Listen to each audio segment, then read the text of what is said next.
What's up everyone, appreciate y'all coming here and checking out this Fallout 76 video. In this one I'm going to be covering the new Lock and Loaded update that just came out today, April 27, 2021. I haven't dived in quite yet to the update notes, and well, that's what I'm going to be doing in this video. I'm just going to be going over what all new is within this. I'm excited to get into this. If you find this enjoyable, by the way, consider leaving a like, guys. I am hyped about this update. It's actually something I feel like that's going to get me more back into the game. So as you can see, we're on Bethesda's website here, and they just added this to the inside of the vault.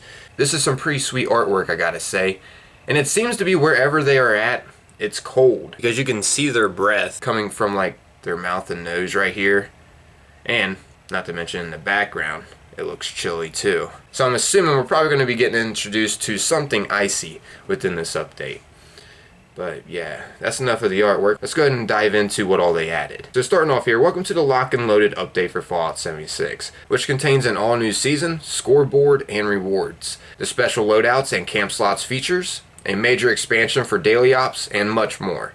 Read on to catch the details. Okay, now, here are the update highlights. Of course, we'll be getting into more detail about all of this further in this video, but here's a quick summary over what to expect within this update. We'll be able to claim new loot in Season 4. Fallout 76 Season 4 starts now with an all-new scoreboard, 100 ranks to achieve, and tons of rewards for you to earn. Once this update hits, we'll be able to now reboot our special. After level 25, use punch card machines to reset your special, change your perks, and save them into one of 2 custom loadouts. All that is going to be so handy.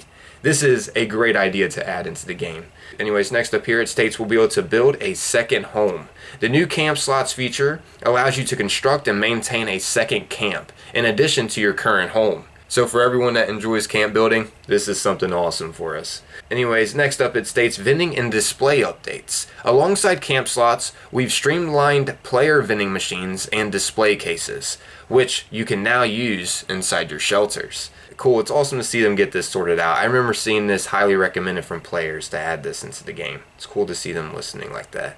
Anyways, next up here it states double the daily ops. Dive into the new decryption game mode and claim new rewards as you conquer new randomized enemies, mutations, and locations. Sounds interesting. Good to see them improving on daily ops. Anyways, the last highlight up here states user interface improvements. We've added an aim assist option to the settings, a batch crafting slider to workbenches, and a big update for the world activity menu. So yeah, that is overall what we're going to be expected to see within this update. I know further in the future we are going to be introduced to Zetan aliens, which will be a whole new story. It seems like this update overall is mainly for gameplay quality. So anyways, now let's go ahead and get into the download size. This is a really hefty download. It's nearing a 70 gigabyte download. That is a big one. So on that note, there's probably plenty of new things out there as well to discover in the world of Fallout 76 too. They just didn't note it in this update. Bethesda does that quite a bit within these updates. But yeah, as you can see, starting off here on the Xbox One, it is a 65.7 gigabyte download. Woo! That is a large download. Nearing 70 gigabytes. It's insane. Anyways, on PlayStation 4, it's a 58.6 gigabyte download. Anyways, on PC, on Steam, it's 11.2 gigabyte download. And on PC within the Microsoft Store, it's a 62.3 gigabyte download. And on PC on Bethesda.net, it's going to be a 22 gigabyte download. So yeah, once again, a pretty large update. I'm actually currently updating the game right now. So I decided while I'm waiting, I'd cover Bethesda's update notes over this. Anyways, now let's go ahead and get into more details here over all of those highlights I just went over. So starting off here, it states Season 4 Armor Ace and Cold Steel, which is the new scoreboard. We are kicking off Season 4 and introducing an all-new scoreboard with the arrival of today's Lock and Loaded update. Join Armor Ace and the Power Patrol as they seek to put an end to their frigid rivalry with the Commissioner Chaos and his band of rogue robots, the Yukon 5. So yeah, as we know, within the scoreboard we'll be able to rank up, and it has 100 ranks to achieve. And within these 100 ranks, there's a lot of new limited time things that we can unlock for free. And that's what they kind of go over next here.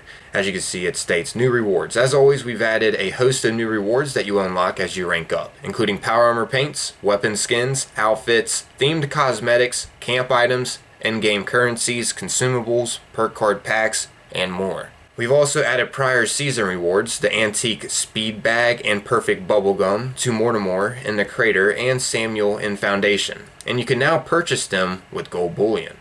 What? That's pretty cool. Additionally, we've once again added several bonus rewards that Fallout First members can claim at certain rank milestones, in addition to the normal rewards those ranks offer. Oh, okay. Anyways, next up here it states Mannequins. This season introduces Mannequins, which are display cases you can use to show off some of your favorite outfits, headwear, Under Armour, and backpacks that you've collected. You can claim a set of male and female mannequins for your camp by reaching rank 25 on the Season 4 scoreboard. Up to 5 mannequins can be built in each of your camps and shelters at once.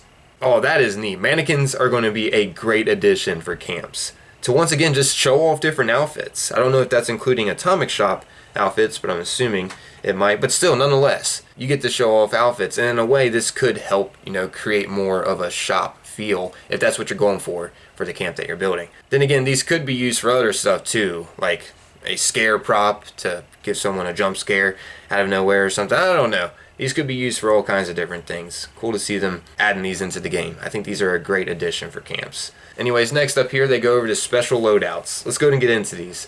Special loadouts offer even more adaptability to your characters in the face of the Wasteland's ever-growing threats by allowing you to modify or completely reboot your special attributes for free. That is, once again, a great idea to add into the game. I don't know how many times I have heard this recommended by players, and it's cool to see them actually capitalizing on this idea and putting it into the game for us. But yeah, as you can see, it states, visit a punch card machine at any time to adjust your special to your heart's content. Change your perk card selections, and save your new custom setup into a slot. Your characters will gain access to special loadouts starting at level 25. Currently, each character can have up to 2 special loadout slots, and you can swap between them using a punch card machine. In addition, you can rename your loadout slots, which will help quickly tell them apart. At level 25, you'll learn the plan to build a punch card machine in your camp so that you can change up your loadouts whenever you head home. While in your camp, open up the build menu, navigate to the crafting tab, select the punch card machine, and place it down. We've also placed punch card machines at train stations throughout Appalachia, in the Crater, and at Foundation. You can use any punch card machines you find in other players' camps as well. We've removed the move a point option on the level up screen since special loadouts allow you to change your stats much more easily. If you would like to learn more, okay. Once again, this is a great addition, and as some of you might know, Bethesda talked about putting this stuff into the game in the past. It's cool to see them once again actually putting this stuff into existence. Actually, pretty much all of the highlights that I went over, Bethesda has went over in the past. They're actually now officially in the game starting today, April 27th. Anyways, let's go ahead and get into what they go over next within this Inside the Vault article, which are camp slots. Starts off here saying, have you ever found the perfect spot to start building a new Appalachian home, but you just couldn't bring yourself to tear down your current camp? A difficult decision is a thing of the past with camp slots, which allow you to build and maintain 2 camps at once. What a great idea. I know people out there that like building camps is going to love this idea. I know I do, at least. And I appreciate camp building because it's one of those things that kept me engaged into the game. Anyways, they stated here, each camp you construct is now saved as a camp slot, which you can access and manage throughout the new camp slots menu in the upper left corner of the map. Currently, each of your characters will have access to the 2 camp slots, the camp you already have in game, plus an additional slot. You can use the camp slots menu to see all your current camp slots, rename them, choose their map icons, and decide whether your camp is visible to other players on the map. Camp names will only be visible to the player who built them. Okay, anyways, going on here. You can have 1 active camp at a time and all others will be considered stored. It's good to know. Your active camp's map icon will appear gold to you. If you enable your active camp's public map icon, it will appear on the map in white to other players. When the public map icon is disabled, only you will be able to see it. Only you will be able to see the icons for your stored camps. Additionally, powering a vending machine no longer automatically adds a vendor icon to your camp's location on the map. Instead, you must set this yourself from using the camp slots menu. To change which camp you would like to use, head to the map to click one of your camps or select it in the camp slots menu and then choose Activate Camp. Your stored camps will not load into the world, show icons to other players on the map, or produce resources from resource generators. Okay, so wow, that was quite a bit of information over the new camp slots And overall, like I said before, it's a very solid idea. Love the fact that they introduced this into the game. So anyways, up next here they go over the vending machine and display case updates. With the introduction of camp slots, we have also made changes to the way vending machines and display cases work. Your vending machines will have the same shared inventory across all your camps so that you will not need to reassign the items you would like to sell every time you build a new camp. We have also merged all vending machine item slots into a single pool, which means you will now be able to sell the maximum number of items with just one vending machine. Well, that's cool. Other types of camp items like refrigerators and fermenters now also share their inventories across your different camps. Your display cases, however, are not shared across camps, which will give you the ability to show off different items at each of your homes. While we were working to implement camp slots, we also added the ability to build and use display cases and vending machines inside of your shelters. Vending machines and shelters will share the same slots and item assignments as those you have built in your camps. Display cases you build inside shelters will allow you to assign different items from any displays you may have in your camp. Finally, we've made an adjustment so that items you place into your display cases will no longer consume any of your camp build budget. Wow, that last statement there is awesome. So, placing items in our display cases will no longer consume any of our build budget. That's nice. Anyways, next up here, they get into the Daily Ops expansion. As you can see, it states, today's update nearly doubles the amount of available Daily Ops content, with the addition of the new decryption mode, as well as new locations, enemies, mutations, and rewards. So about this new mode, decryption. In decryption mode, you're on a mission to disable 3 radio interceptors for Vernon Dodge. To do this, you'll need to hunt for 3 enemy code carriers, and then take them down to get a special code you can use to disable a radio interceptor. Enemy waves you face will become more difficult after each interceptor you disable, until you've killed the Daily Op boss and pulled the plug on the final interceptor. Alright, so it sounds like a bit more fun to experience. Anyways, next up here, they go over the new mutations within the Daily Ops. Enemies in decryption have a new default mutation called Savage Strike, which makes their attacks more deadly and causes them to ignore your armor resistances. Oh, now that is crazy. I like that though. The more difficult I feel like, the better in a way, because it makes things feel more rewarding from it. And not to mention we don't get bored of it as quickly. Anyways, we've also added several new mutations to the randomized pool that can apply to enemies in any Daily Ops mode, which are Group Regeneration, enemies heal when grouped together, Swift-footed, enemies have extra fast movement and melee attack speeds, and Toxic Blood. On death, enemies leave behind a poisonous hazard pool. As for the new enemy types within this, they've added Scorched, Mothman Cultist, and Mole Miners to the pool of randomized enemy types we may encounter in any Daily Ops mode. So this doesn't just specify toward the decryption mode.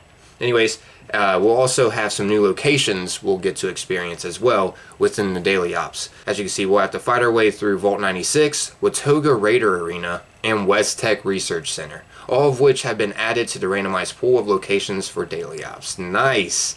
Vault 96 and Watoga Raider Arena, huh? Sounds like some interesting things to experience. Nice. Sounds like some interesting things to experience. Nice. Anyways, lastly up here they go over the reward updates. In this update for Daily Ops, we are adding a host of new rewards, including new Covert Scout Armor, which has some built-in stealthy utility. We're also adding plans for the Unstoppable Monster and Medical Malpractice legendary weapons, and a variety of new plans for objects you can build in your camp. Oh, they're bringing back the Unstoppable Monster? That is nice! And the Medical Malpractice, I mean, I didn't really mess around with that too much, but the Unstoppable Monster, that thing was awesome. We were able to get these back in the survival mode in Fallout 76, but Bethesda removed that a while back. It's cool to see them introducing it again. Anyways, following community feedback, they've also rebalanced Daily Ops rewards lists to give players a better chance at getting rare rewards.